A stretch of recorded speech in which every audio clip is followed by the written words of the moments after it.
तो सभी जो प्रिय मित्र हैं, आप सभी का एक बार फिर से मैं स्वागत करता हूँ स्टडी एट होम परिवार में। और एक नया सेशन हम यहाँ पर स्टार्ट करने जा रहे हैं। सटासट फटाफट सेशन में आप सभी का स्वागत है और कम समय में अधिक जानकारी और फास्टली आपका रिवीजन। अब आपका एग्जाम आ चुका है, आपके एग्जाम को गिने चुने दिन बाकी हैं। आप ये नहीं सोचें कि यार बहुत लंबा समय बचा है, लंबा समय नहीं है, थोड़ा सा समय बचा है। आपको अब फास्टली आपको पढ़ना पड़ेगा और सजग रह के और दिन रात एक करके मेहनत करनी है अगर अच्छा स्कोर करना है तो शुरुआत करते हैं इस सेशन की। तो इस सेशन का सबसे पहला प्रश्न आपके सामने आ चुका है। प्रश्न संख्या 1 है और तो प्रश्न संख्या 1 के आपके सामने आ चुका है। बीमा न किए गए मोटरयान को चलाने पर चालक को, आप सभी को पता है कोई भी गाड़ी चलाते हैं तो बीमा गाड़ी का बनवाना आवश्यक होता है और बीमा नहीं बनवाते हैं तो जुर्माने का प्रावधान है। तो बीमा किस धारा के तहत अनिवार्य है? धारा 146, धारा 147। अपराध करते हैं तो धारा 196 में लागू होती है और धारा 196 है। इसके तहत प्रथम बार में 2000 का जुर्माना है, दूसरी बार में 4000 का जुर्माना है। दोनों ही में 3 माह का कैद का भी प्रावधान है, यानी अगर आप दादागिरी करते हैं तो फिर समस्या बन सकती है। तो यहाँ पर कौन सा आंसर सी हो जाएगा? Option number 1। प्रथम अपराध के लिए 3 मास तक का कारावास या 2000 रुपए तक के जुर्माने से अथवा दोनों से दंडित किया जा सकेगा। प्रश्न 2 है, मोटरसाइकिल पर 2 से अधिक व्यक्तियों को बैठाना अनुज्ञेय होता है। आप सभी को पता होगा कि धारा 128 सुरक्षात्मक दृष्टिकोण को यहाँ पे इंगित करती है और कहती है कि किसी भी गाड़ी पे सुरक्षात्मक मानक को आप ध्यान में रखेंगे। अगर पालन नहीं करते हैं तो धारा 194 सी स्पेशल रूप से यहाँ पे मोटरसाइकिल के संबंध में उल्लेख करती है और जुर्माने का प्रावधान करती है और 1000 जुर्माना यहाँ पर होता है।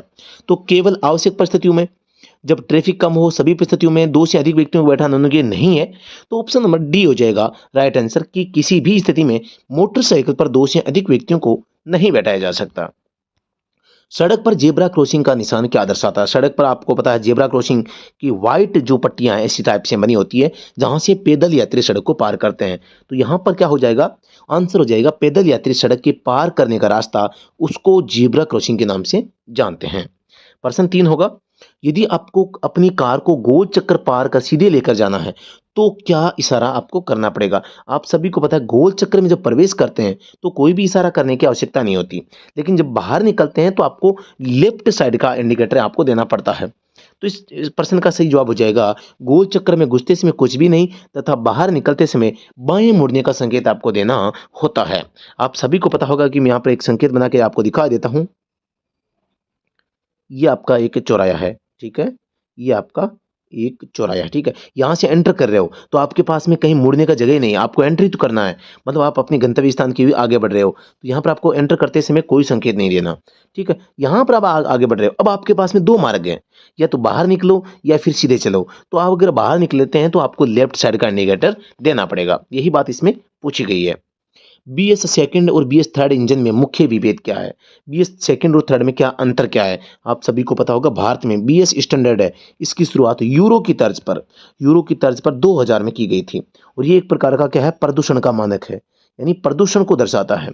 कोई भी गाड़ी कितना प्रदूषण कर सकती है उसका उल्लेख यहाँ पर बीएस स्टैंडर्ड में किया जाता है। आप सभी को पता होगा कि बीएस जब सेकंड आया, जब बीएस थर्ड आया तो थर्ड जो था इसमें कैटेलिक कन्वर्टर को अनिवार्य कर दिया गया था। कैटेलिक कन्वर्टर कब आया था? बीएस थर्ड में आया था। तो इसमें राइट आंसर हो जाएगा बीएस थर्ड इंजन में कैटेलिक कन्वर्टर होता था, जबकि बीएस सेकंड में इंजन में नहीं होता था। ऑप्शन नंबर बी हो जाएगा राइट आंसर, यानी कि जो कैटेलिक कन्वर्टर है वो एक में था, एक में नहीं था। प्रश्न सिंह अच्छे आपके सामने है, हिट एंड रन मोटर दुर्घटना से अभिप्रेत होता है। हिट एंड मोटर, तो हिट एंड रन मोटर दुर्घटना क्या होती है इसका मतलब आपको बताना है। मतलब कि हिट यानी मारना और रन यानी भागना, मार कर भाग जाना, जिसकी पहचान आप प्रयास के बावजूद भी नहीं कर पाते हैं, तो ऐसी दुर्घटना जो होती है हिट एंड रन कहलाता है। और इस प्रकार के मामले में, दुर्घटना के मामले में यहाँ पे एक घायल हो जाता है तो घायल होने पर 50,000 का जुर्माना, मृत्यु होने पर यहाँ पर 2 लाख का क्लेम, 2 लाख तक का यहाँ पे आपको क्लेम है मिलता है और आपको ये धनराशि मिलती है। तो यहाँ पर राइट आंसर हो जाएगा 3। दुर्घटना के पश्चात दुर्घटना कारित करने वाले वाहन की पहचान युक्ति युक्त प्रयास के बावजूद भी अभी निश्चित नहीं हो सकती।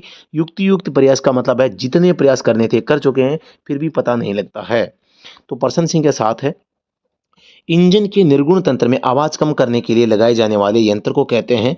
तो यहाँ पर जो इंजन की आवाज़ को कम करता है निर्गुण तंत्र यानी कि एग्जॉस्ट सिस्टम या साइलेंसर के पार्ट का नाम पूछ रहे हैं, तो साइलेंसर का पार्ट है मफलर, जो कि आवाज़ को कम करने का काम करता है। व्हील रिम से भार जोड़ा जाता है किसके लिए? व्हील रिम के साथ में भार क्यों जोड़ा जाता है? तो व्हील रिम जब व्हील अलाइनमेंट करवाते हैं तो व्हील अगर बैलेंस में नहीं रहते हैं ना, तो यहाँ पर इसके लिए आप क्या करते हैं, व्हील बैलेंस करने के लिए व्हील के साथ रिम में भार जोड़ा जाता है। खतरनाक तरीके से मोटरयान चलाना से अभिप्रेत है। खतरनाक तरीके से गाड़ी चलाना धारा 184 का उल्लंघन होता है और यहाँ पर आपको 1000 से लेके 5000 तक का जुर्माने का प्रावधान इसमें किया गया है। तो इसमें लाल बत्ती को पार करना है, स्टॉप चिन्ह को पार करना है या स्टॉप चिन्ह का उल्लंघन करना है, यातायात के प्राधिकृत प्रवाह के विरुद्ध चालन करना है, सभी सही इसका हो जाएगा। Option number D. प्रश्न संख्या 10 है, मोटरयान को चलाते समय किसी व्यक्ति को मादक द्रव्यों के असर में होना माना जाएगा, जबकि मादक द्रव्यों के जो है असर में कब माना जाएगा? जब वो किसी गाड़ी को चलाने में सक्षम ही नहीं होता है, तो ज़्यादा दारू पी रखी होती है तो माना जाता है। मतलब कि वह मादक द्रव्य के असर में इस सीमा तक है कि वह मोटरयान पर समुचित नियंत्रण रखने में असमर्थ होता है। मात्रा पूछे तो यहाँ पर 100 ml में 30 mg जो है एल्कोहल यहाँ पे पाया जाता है। ये क्या है? रक्त है, 100 ml रक्त में। प्रश्न संख्या 11, बिना फुटपाथ की सड़क पर पैदल यात्रियों को सड़क के किस तरफ चलना चाहिए? तो फुटपाथ नहीं है तो आपको यहाँ पे राइट साइड में चलना चाहिए, दाहिनी ओर चलना चाहिए। प्रश्न संख्या 12 है, बरसात के मौसम में आपकी कार के ब्रेक गीले और ढीले हो गए हैं तो आपको क्या करना चाहिए? आप सभी को पता है ब्रेक गीले हो जाते हैं तो बार बार पंप करना चाहिए, जिसकी वजह से ब्रेक की क्षमता है वो वापस लौट आती है। ब्रेक को सामान्य होने तक कुछ देर तक बार बार आपको दबाना चाहिए। प्रश्न संख्या 13 आपके सामने आ चुका है, किसी दुर्घटना के घटित होने पर आपातकालीन एम्बुलेंस के लिए आप क्या नंबर डायल करेंगे? तो एम्बुलेंस का जो नंबर होता है 108 होता है, आप सभी को पता होगा। जो 101 है ये फायर के लिए होता है और जो 100 होते हैं पुलिस के लिए होते हैं। ठीक है, तो ये भी आपको थोड़ा सा ध्यान रखना है। आप सभी को पता होगा कि यहाँ पर NH हेल्पलाइन नंबर जो होते हैं वो 1033 होते हैं, 1033। प्रश्न 14 है, निजी एवं व्यावसायिक वाहन की नंबर प्लेट का रंग क्रमशः होता है। निजी का कैसा होगा और व्यवसाय का कैसा होगा? निजी की नंबर प्लेट जो है तो यहाँ पर व्हाइट होगी और व्यवसाय की पीले कलर की होगी। तो सफेद पृष्ठभूमि पर काले रंग के अक्षरवांक होते हैं और पीली पृष्ठभूमि पर काले रंग के अक्षरवांक यहाँ पर होते हैं। तो ऑप्शन नंबर सी इसका जवाब हो जाएगा। कोई भी व्यक्ति जो 18 वर्ष से कम आयु का है, कोई भी व्यक्ति जो 18 वर्ष से कम आयु का नहीं है परंतु 20 वर्ष से कम आयु का है, किस संबंध में निम्न में से कौन सा कथन सही है? सही पूछा है तो सीधी सी बात है, जो 18 से और 20 के बीच में है तो वो क्या कर सकता है? 20 का हुआ नहीं है तो यहाँ पर आप हेवी तो बनवा नहीं सकते और एलएम भी बना सकते हैं, तो एलएम भी आप चला सकते हैं। तो इसके संबंध में यहाँ पर लिखा गया है ऑप्शन नंबर 1, वह किसी सार्वजनिक स्थान में मोटर यान चला सकता है परंतु परिवहन यान नहीं चला सकता। ऑप्शन नंबर 1 राइट आंसर होता है। प्रश्न संख्या 16 है, अनुज्ञापन प्राधिकारी कंडक्टर अनुज्ञप्ति देने से इनकार कर सकेगा यदि आपके पास में क्या हो? न्यूनतम शैक्षणिक योग्यता हो। तो आपको यहाँ पर सक्षम प्राधिकारी भी आपको कंडक्टर लाइसेंस देने से मना नहीं कर सकता। प्रश्न संख्या आपके सामने 17 है, निम्न चित्र में दर्शाई गई पीली रेखा क्या दर्शाती है? यहाँ पे दो डैश डैश डैश डैश में यहाँ पे जो लाइनें बनाई गई है, तो इस लाइन का मतलब क्या होता है? सुरक्षित होने पर आगे निकलने हेतु पीली रेखा जो है, पीली रेखा क्रॉस की जा सकती है। यहाँ पर डॉटेड लाइन है ना, तो इसको सुरक्षित रूप से आगे निकलते समय या ओवरटेक करते समय, पार करते समय इस लाइन को भी पार है वो किया जा सकता है। तो option number B right answer हो जाएगा। यहाँ पर दो पीली ठोस जो लाइनें दिखाई दे रही है, तो ये ठोस लाइनों का क्या मतलब होता है इसके बारे में आपको बताना है। तो इसका मतलब हो जाएगा, तो दो ठोस पीली रेखाएं हैं यहाँ पर, तो इनका मतलब क्या हो जाएगा? तो यहाँ पर आप सभी को पता है कि इनका मतलब हो जाएगा सुरक्षित होने पर भी आगे निकलने हेतु पीली रेखा क्रॉस नहीं की जा सकती, क्योंकि जो दो ठोस पीली रेखाएं होती है इनको कभी भी पार नहीं किया जा सकता। ऑप्शन नंबर सी इसका राइट आंसर हो जाएगा। प्रश्न संख्या 19 है, जिसमें एक त्रिभुज है, इसमें गैप इन मीडियन का संकेत दिया गया है, यानी हम इसे मध्य में दरार या गैप के नाम से भी जान सकते हैं, और ये यू टर्न का प्रावधान करने के लिए इसको लगाया जाता है। ठीक है, तो यहाँ पर हो जाएगा यू टर्न आगे है और मध्य में दरार या गैप दिया गया है, जो कि यू टर्न के समय गाड़ी मुड़ेगी। एक पैदल यात्री है और गोल आकृति में है, इसको काट दिया गया, मतलब कि पद यात्रा क्या निषेध की गई है। तो ऑप्शन नंबर 1 हो जाएगा, यानी पैदल चलना मना होता है। निम्न ट्रैफिक सिग्नल क्या इंगित करता है? आप सभी को पता है, एक एरो जा रहा है, एक एरो आगे जा रहा है, इसको काट दिया गया, मतलब ओवरटेकिंग नहीं करनी है, ओवरटेकिंग निषेध हो जाएगा। प्रश्न 22 है, 5 लिखा हुआ है, टी लिखा हुआ है, टी यानी भार होता है, 5 यानी 5 टन हो जाएगा। तो यहाँ पर हो जाएगा भार क्षमता। यहीं पर अगर 2 पहिए और एक एक्सल के साथ में ये अगर बनी होती तो एक्सल लोड सीमा, धुरी भार सीमा या एक्सल लोड लिमिटेड इसको हम कह सकते थे। यहाँ पर प्रश्न संख्या 23 है, एक यहाँ पर पार्किंग है, एक नीचे आपको स्कूटर सा, आपके रिक्शा सा आपको दिखाई दे रहा है। तो ये क्या होता है, केवल स्कूटर मोटरसाइकिल खड़े रहने का स्थान है, यहाँ पर होता है पार्क करने का स्थान होता है। जिस गाड़ी के लिए वहां पे चित्र बना होता है वही गाड़ी आप पार्क कर सकते हैं। मोटर यान में निम्न लाइट जलना किस बात का संकेत है, तो यहाँ पर एक जो इंजन टेम्परेचर की लाइट है वो जल रही है। तो इंजन टेम्परेचर लाइट कब जलती है, इंजन का कार है, जो कार का इंजन है वो गर्म हो जाता है। कार का इंजन गर्म हो जाएगा तो ये लाइट आई यहाँ पर शो हो जाएगी। प्रश्न 25 है, मोटर यान में निम्न लाइट जलना किस बात का संकेत है। यहाँ पर एयरबैग का जो संकेत है यहाँ पर दर्शाया गया है, मतलब कार के एयरबैग सिस्टम में कुछ खराबी है तभी ये जो लाइट है ऑन होती है। ऑप्शन नंबर सी हो जाएगा। मोटर यान में निम्न लाइट जलना किस बात का संकेत है, तो ये इंजन ऑयल का संकेत करती है। इंजन ऑयल का इस संबंध में ये बताती है कार में इंजन ऑयल कम है या समाप्त होने वाला है। ऑप्शन नंबर सी इसका जवाब हो जाएगा। प्रश्न संख्या 27 है, निम्न में से कौन सा कथन सही है, कौन सा कथन सही है, तो यहाँ पर ऑप्शन नंबर डी सही है। मोटरयान अधिनियम 1988 की धारा 7 के प्रंतुक एवं धारा 9 की उपधारा 10 के अतिरिक्त शेष सभी उपबंध ई गाड़ी और ई रिक्शा को लागू होते हैं। मतलब मोटर वाहन अधिनियम पूरा का पूरा लागू होता है, लेकिन धारा 7 की उपधारा 1, धारा 9 की उपधारा 10, केवल ये 2 धाराएं यहाँ पर नहीं लगती, बाकी सारा का सारा जो मोटर व्हीकल एक्ट है इनके ऊपर लागू होता है। जैसे कि आपको पता है कि ई रिक्शा है, उसके लिए ट्रांसपोर्ट लाइसेंस चाहिए, और ट्रांसपोर्ट लाइसेंस के लिए आपको पता है यहाँ पर एलएमवी का 1 साल का अनुभव चाहिए। लेकिन इस ई रिक्शा के लिए आप एचएमवी लाइसेंस बनवाते हैं तो आपको ई रिक्शा नहीं चाहिए होगा। तो इस बात के लिए यहाँ पर ये बात पूछी गई है, तो ये अपवाद है 2। प्रश्न संख्या 28, 27 कर दिया ना हमने, ठीक है। निम्न में से कौन सा कथन सही नहीं है, वाहन चालन अनुज्ञप्ति अवधि पूर्ण होने के 30 दिवस पश्चात भी चलाया जा सकता है, गलत हो जाएगा। सही यात्री को सीट बेल्ट लगाना चाहिए। वाणिज्यिक वाहन के चालक को निर्धारित वर्दी पहनना चाहिए। वाहन का बीमा कराना आवश्यक है, तो यहाँ पर बी सी डी गलत सही हो जाएगा, ए गलत हो जाएगा। अगले प्रश्न पे चलते हैं, मालयान के चालक की वर्दी है, मालयान के चालक की वर्दी कैसी है इसके बारे में आपको बताना है। तो आप सभी को पता होगा, ढक्कनदार 4 जेबों वाला खाकी बुशर्ट, कोट, खाकी पूरा पेट और खाकी टोपी और साफा यहाँ पर होता है मालवाहन यान के चालक की वर्दी के बारे में। यहाँ पर पूछे तो बता देना, खाकी वर्दी, दोनों साइड में जेब। परिवहन यान के चालक को जब वह ड्यूटी पर बेज प्रदर्शित करना होगा, अपने सीने के दाहिनी ओर, अपने सीने के बाईं ओर, बाईं बाजू पर, दाहिनी बाजू पर, तो इसका जवाब हो जाएगा अपने सीने के दाईं ओर, सॉरी बाईं ओर, लेफ्ट साइड में। अगले प्रश्न पे चलते हैं, एचएसआरपी का वृहद रूप आप सभी को पता है, हाई सिक्योरिटी रजिस्ट्रेशन प्लेट, अति सुरक्षा पंजीकरण प्रमाण पत्र, इसका जो हिंदी नाम है वो होता है। तो इसका जवाब हो जाएगा हाई सिक्योरिटी रजिस्ट्रेशन प्लेट। प्रश्न 32 है, निम्न में से सही है, सही कौन सा है ये अब आपको बताना है। तो यहाँ पर सही आंसर है, ऐसे परिवहन यान के लिए परमिट की आवश्यकता नहीं है जो पुलिस, दमकल, रोगी वाहन कार्य के लिए उपयोग में लिया जा रहा है, तो उनके लिए आपको यहाँ पर किसी भी प्रकार से क्या नहीं भरना, परमिट की आवश्यकता नहीं होती है।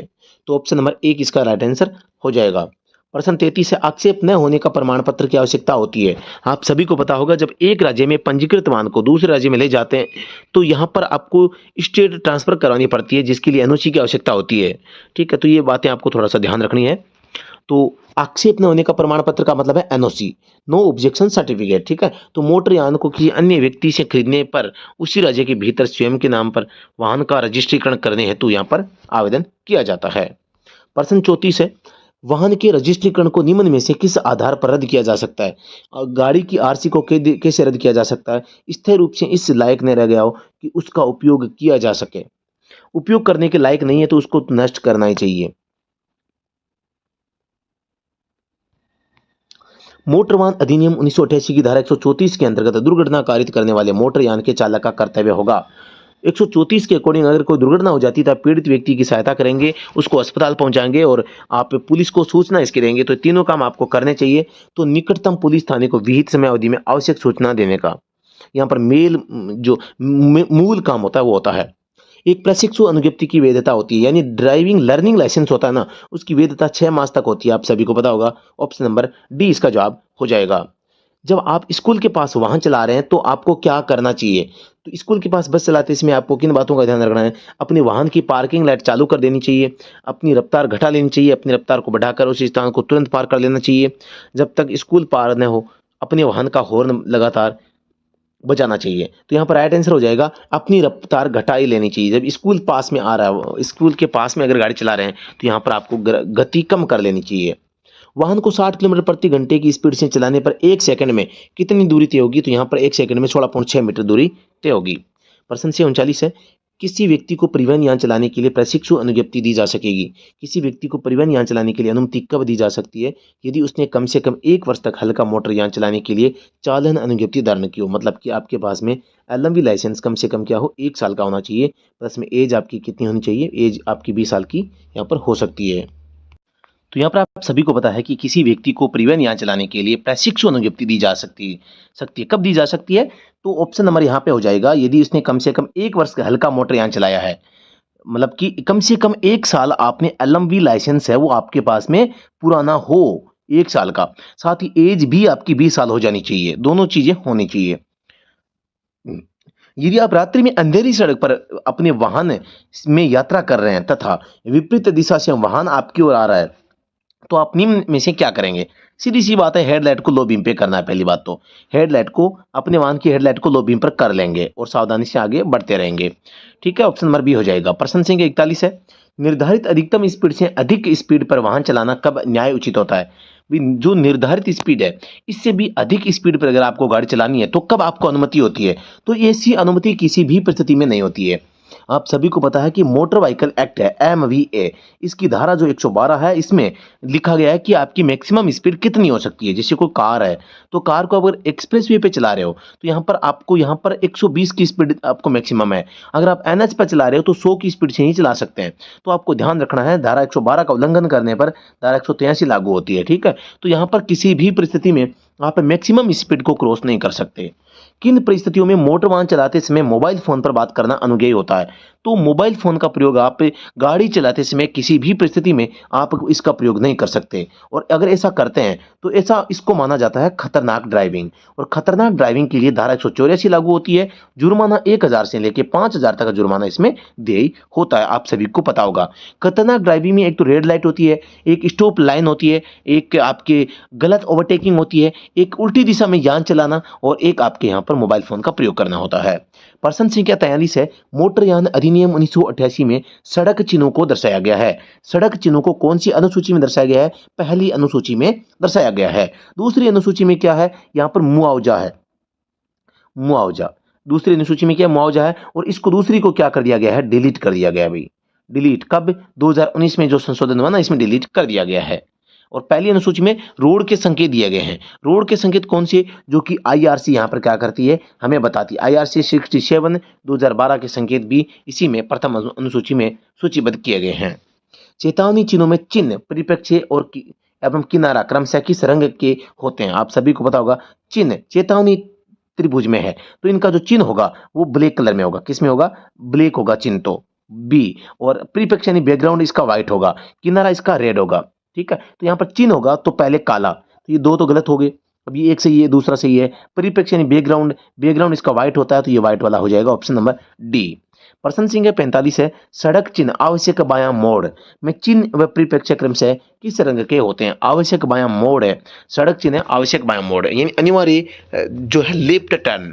तो यहाँ पर अनिवार्य लेफ्ट टर्न का जो गोल आकृति में होगा, ब्लू सर्कल में तो ये आपका बना होगा, और इसमें व्हाइट कलर में अनिवार्य बायां मोड़ का होगा, व्हाइट में। ठीक है, तो यहाँ पर पहले किसका है? चिन्ह का है, तो चिन्ह व्हाइट होगा, सफेद होगा, और बाकी ये ब्लू होगा। तो ऑप्शन नंबर 1 क्या हो जाएगा? राइट आंसर हो जाएगा। सड़क चिन्ह पेट्रोल पंप में बाहरी परिप्रेक्ष्य, पेट्रोल पंप जो होता है इसका बाहरी परिप्रेक्ष्य होता है ब्लू। ठीक है, अंदरूनी परिप्रेक्ष्य जो होता है वो होता है व्हाइट, और जो चिन्ह होता है यहाँ पर कैसा होता है? ब्लैक कलर में। ठीक है, तो यहाँ पर इसको भी थोड़ा सा ध्यान रखना है, ये होता है ब्लैक में। तो पहले तो हो गया ब्लू या नीला, तो ये दो सही हो सकते हैं। इसके बाद में आपका जो अंदर का होगा सफेद में होगा, नीला, सफेद और काला, ऑप्शन नंबर सी इसका राइट आंसर हो जाएगा। प्रश्न संख्या 47 आपके सामने, सड़क चिन्ह चिकित्सालय में सुविधा की दिशा और दूरी किस रंग के परिप्रेक्ष्य में दर्शित की जाती है? यानी कि जो आपका सड़क के पास में जो संकेत होते हैं जिसमें हॉस्पिटल होती है, तो हॉस्पिटल कितनी दूर है उस दूरी को दर्शाने के लिए आप सभी को पता है किसका इस्तेमाल किया जाता है। एक बैकग्राउंड होता है जिसके ऊपर यहाँ पर देखो माना ये संकेत है, तो यहाँ पर एक अलग से बॉक्स बनता है जिसके ऊपर लिखा होता है 500 मीटर, 500 मीटर इधर एरो का निशान भी। तो यहाँ पर ये 500 जो होता है किस रंग की पृष्ठभूमि या परिप्रेक्ष्य में लिखा गया, तो इसका जवाब हो जाएगा ब्लू। तो आपकी पृष्ठभूमि होती है ब्लू पे व्हाइट यहाँ पे अक्षर अंक में लिखे होते हैं। प्रश्न संख्या 48 है, सड़क चिन्ह रुकिए का चिन्ह किस आकार में होता है, तो अष्टभुजाकार में होता है। ऑप्शन नंबर ए हो जाएगा। प्रश्न संख्या 49 है, सड़क चिन्हों को दर्शित करने वाली संकेत पट्टियों के पृष्ठभाग को किस रंग में पेंट किया जाता है। सड़क चिन्हों को दर्शित करने के लिए संकेत पट्टियां जो होती है किस के पट्टियों के पृष्ठभाग को किस रंग से पेंट किया जाता है, तो यहाँ पर भूरा कलर बताया गया भाई, है ना, तो भूरा नहीं होता भाई। सड़क चिन्हों को दर्शित करने वाली संकेत जो पट्टियां होती है ना के पृष्ठभाग को किस रंग से रंगा जाता है, तो ये आपको पता है कि एक तो येलो होती है, येलो लाइनें होती है, येलो और व्हाइट होती है, दोनों होती है। अब इसमें भूरे को बोर्ड ने आंसर सही माना है, लेकिन इसका राइट आंसर पीला होगा, ये बोर्ड का आंसर है, ठीक है। तो आपको पीला या व्हाइट आपको बताना है। पुनरावृत्त का चिन्ह किस प्रकार का चिन्ह होता है, पुनरावृत्त का चिन्ह इसमें पूछा गया है। तो आप सभी को पता होगा कि एक प्रकार से पुनरावृत्त का संकेत, वैसे तो पता नहीं भी संकेत होता कौन सा है, लेकिन एक चीज आपको मैं बताना चाहूंगा, त्रिभुज में जो राउंड अबाउट का होता है इसको ही पुनरावृत्त मेरे हिसाब से बोला जाता है। बाकी अभी तक पता नहीं चल पाया कि पुनरावृत्त चिन्ह है वो कौन सा होता है। इंग्लिश में पेपर था नहीं तो इंग्लिश का वर्ड देखते तो हम पहचान लेते हैं, लेकिन पुनरावृत्त का चिन्ह इस प्रकार का संकेत हमें नहीं मिला है। बोर्ड का आंसर यहाँ पे सूचनात्मक चिन्ह था, लेकिन मेरे हिसाब से जो ये संकेत है ना यहाँ पे चेतावनी संकेत है, और इसमें ये जो राउंड अबाउट का चिन्ह है ना तो ये इसमें होता है। तो आप सभी को थोड़ा सा सावधानी से इन चीज़ों को देखना है, एक दो पर्सन कंफ्यूज वाली ज़रूर है। तो जल्द ही इनके आंसर जब मिल जाएंगे तो आपको अपडेट इसके दे देंगे। तो सभी साथी बने रहिए क्लास के साथ में। अगर आपको दोस्तों ये क्लास आपको समझ में आई है, आपका रिवीजन अच्छा हुआ है, आपकी नॉलेज बढ़ी है, तो आप एक काम कर सकते हैं, इस वीडियो को लाइक तो आप जरूर करेंगे और शेयर करना आपके हाथ में है। लाइक आपको मेरी कसम है आपको लाइक तो करना ही पड़ेगा, बाकी आप शेयर करें तो कर दें, वरना कोई दिक्कत नहीं है, ठीक है। तो सभी स्वस्थ रहें, मस्त रहें और अपने एग्जाम की अच्छी तैयारी करें और एक अच्छा स्कोर करके आपका जो सपना है ड्राइवर बनना उसको पूरा करें। तो साथियों नमस्कार, जय हिंद, वंदे मातरम।